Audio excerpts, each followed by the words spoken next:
ഈത്തപ്പഴം കൊണ്ടൊരു അടിപൊളി സ്നാക്സുമായിട്ടാണ് ഇന്ന് വന്നിട്ടുള്ളത്. അതിനായിട്ട് ഞാൻ കുറച്ച് ഈത്തപ്പഴം എടുത്തിട്ടുണ്ട്. ഈത്തപ്പഴത്തിൻ്റെ കുരുവൊക്കെ കളഞ്ഞിട്ട് നന്നായിട്ടൊന്ന് ഓപ്പൺ ചെയ്ത് വെച്ചിട്ടുണ്ട്.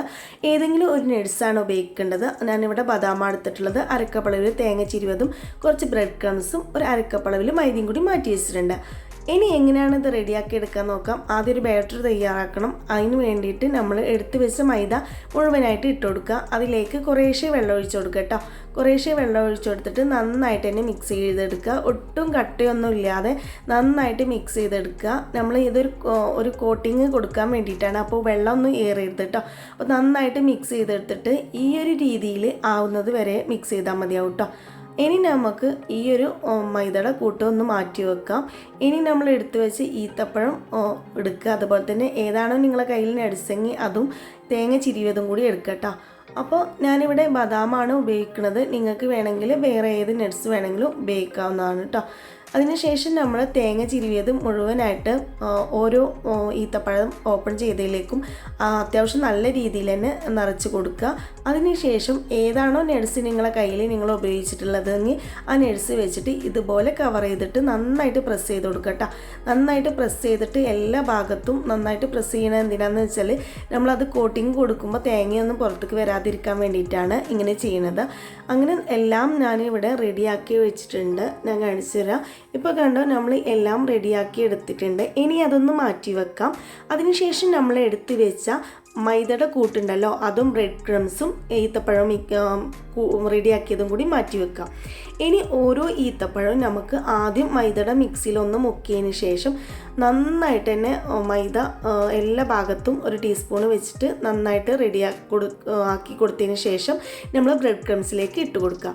ബ്രെഡ് ക്രംസിൽ ഇട്ട് കൊടുത്തതിന് ശേഷം നമ്മൾ കൈകൊണ്ട് നന്നായിട്ട് തന്നെ ബ്രെഡ് ക്രംസ് എല്ലാ ഭാഗത്തും എത്തുന്ന രീതിയിൽ നന്നായിട്ട് കോട്ടിങ് കൊടുക്കുക. നന്നായിട്ട് കോട്ടിങ് കൊടുക്കാൻ ശ്രദ്ധിക്കുക കേട്ടോ.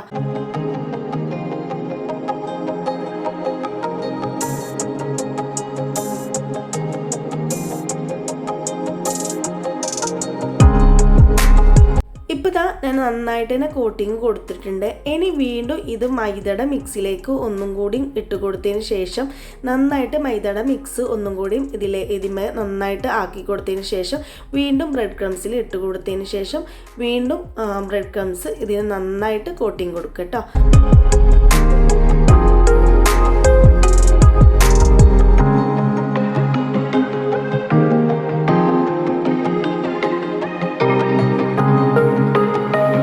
കണ്ടോ, ഇത് നന്നായിട്ട് തന്നെ ബ്രെഡ് ക്രംസിലൊക്കെ കോട്ട് ചെയ്തിട്ട് റെഡിയാക്കി വെച്ചിട്ടുണ്ട്. അങ്ങനെ നമുക്ക് മുഴുവനും ഇതുപോലെ തന്നെ കോട്ട് ചെയ്ത് വെക്കാവുന്നതാണ് കേട്ടോ. അപ്പോൾ നിങ്ങൾക്ക് ഈ സമയത്ത് ഇങ്ങനെ റെഡിയാക്കി വെച്ചതിന് ശേഷം ഫ്രിഡ്ജിൽ വെച്ചിട്ട് ആവശ്യാനുസരണം എടുത്തിട്ട് നമുക്ക് പൊരിച്ചെടുക്കാവുന്നതാണ്. ആ സമയത്ത് ഞാനിവിടെ ഒരു ചട്ടി അടുപ്പത്ത് വെച്ചിട്ടുണ്ടായിരുന്നു. ചട്ടിയിലേക്ക് ഏതാണ് നിങ്ങൾ എടുക്കുന്ന ഓയിലെങ്കിൽ അത് ഒഴിച്ചു കൊടുത്തതിന് ശേഷം ഓയിൽ നന്നായിട്ട് ചൂടായതിന് ശേഷം ഇതിലേക്ക് ഓരോന്നും ഇട്ട് കൊടുക്കുക. ഓരോന്ന് ഇട്ട് കൊടുക്കുന്ന സമയത്ത് ഹൈ ഫ്ലെയിമിലാവാൻ ശ്രദ്ധിക്കുക കേട്ടോ. ഹൈ ഫ്ലെയിമിൽ ഇട്ട് കൊടുക്കുന്നതിന് ശേഷം മാത്രമാണ് നമ്മൾ 1 മിനിറ്റ് ഹൈ ഫ്ലെയിമിൽ തന്നെ നന്നായിട്ട് കുക്കാക്കി എടുക്കുക. പിന്നീട് മറിച്ചിട്ട് കൊടുത്തതിന് ശേഷം വീണ്ടും നമ്മൾ മറ്റു സൈഡും കൂടി 1 മിനിറ്റ് ഹൈ ഫ്ലെയിമിൽ ഇട്ടിട്ട് കുക്കാക്കി എടുക്കാം. അതിനുശേഷം ഒന്ന് ഗോൾഡൻ ബ്രൗൺ കളർ ആവാൻ വേണ്ടിയിട്ട് നമ്മൾ മീഡിയം ടു ലോ ഫ്ലെയിമിൽ ഇട്ടിട്ട് കുക്കാക്കി എടുക്കുക കേട്ടോ. അപ്പോൾ ഇങ്ങനെ ചെയ്യുകയാണെങ്കിൽ ഒട്ടും കോട്ടിങ് ഒന്നും പോവാതെ അടിപൊളി ഈത്തപ്പഴ സ്നാക്സ് നമുക്ക് കിട്ടും. നിങ്ങൾക്ക് ഈ റെസിപ്പി ഇഷ്ടപ്പെടുകയാണെങ്കിൽ നിങ്ങളെ കൂട്ടുകാർക്കോ അതുപോലെ തന്നെ നിങ്ങളെ കുടുംബക്കാർക്കോ ഒരാൾക്കെങ്കിലും ഷെയർ ചെയ്യാൻ മറക്കരുത് കേട്ടോ. അതുപോലെ തന്നെ സബ്സ്ക്രൈബ് ചെയ്യാനും ലൈക്ക് ചെയ്യാനും മറക്കരുത്. ഇപ്പോൾ ഞാൻ മറിച്ചിട്ട് കൊടുത്തിട്ട് ആ സൈഡും നന്നായിട്ടൊന്ന് കുക്കാക്കി എടുത്തിട്ടുണ്ട്. വളരെ സിമ്പിളായിട്ടുള്ള ഒരു ഇഫ്താർ സ്നാക്സാണ് ഇത്. എന്തായാലും ട്രൈ ചെയ്ത് നോക്കിയിട്ട് ഫീഡ്ബാക്ക് പറയാൻ മറക്കരുത്. അപ്പോൾ ഇത് നന്നായിട്ട് തന്നെ ഗോൾഡൻ ബ്രൗൺ കളർ ആയിട്ടുണ്ട്. ഇനി നമുക്ക് ഇത് ഒന്ന് കോരിയെടുക്കാം. ഒട്ടും എണ്ണ ഒന്നും കുടിക്കൂല കേട്ടോ. അപ്പോൾ ഇതുവരെ ഇങ്ങനെ ഒരു സ്നാക്സ് ഉണ്ടാക്കി എടുത്തിട്ടില്ലെങ്കിൽ ഒന്ന് ഉണ്ടാക്കി നോക്കണം. അപ്പോൾ ഞാൻ മുഴുവനായിട്ട് എണ്ണയിൽ നിന്ന് കോരി എടുത്തിട്ടുണ്ട്. അങ്ങനെ നമുക്ക് ബാക്കിയുള്ളതും കൂടി റെഡിയാക്കി എടുക്കാവുന്നതാണ്.